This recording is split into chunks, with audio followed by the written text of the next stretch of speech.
Entre hier soir et ce matin, nous avons eu 4 conférences sur 4 sujets qui nous paraissent aujourd'hui des sujets particulièrement importants sur la thématique de la ville durable partout à travers le monde, mais peut-être encore plus, sur le Maroc.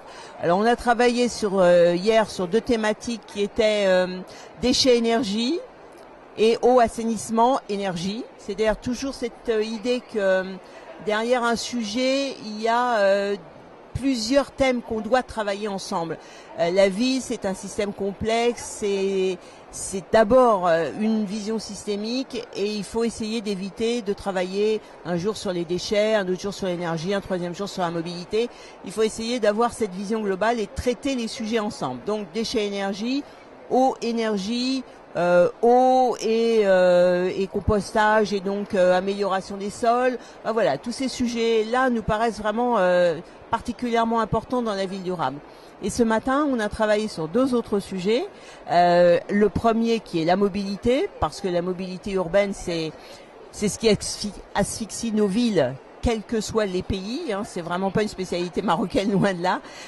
Mais dans toutes ces villes qui croissent à une vitesse extrêmement rapide, la thématique de la mobilité doit être traitée le plus en amont possible et avec des visions complexes, au sens où il n'y a pas une solution, il y a un ensemble de solutions à trouver, il y a un ensemble de solutions à coordonner, il faut faire du multimodal, il faut essayer de trouver des solutions efficaces mais pas trop chères. Il faut gérer la ville avec la voiture et la ville avec les transports en commun en même temps. Enfin, voilà, il y a beaucoup de thématiques sur lesquelles on a eu vraiment des conférences très intéressantes. Et la dernière conférence, c'était sur un thème aussi très englobant qui est le tourisme durable. Comment on fait pour que, et dans un pays comme le Maroc, qui est un pays où le tourisme a une grosse importance, comment on fait pour développer une activité touristique dans une dimension durable?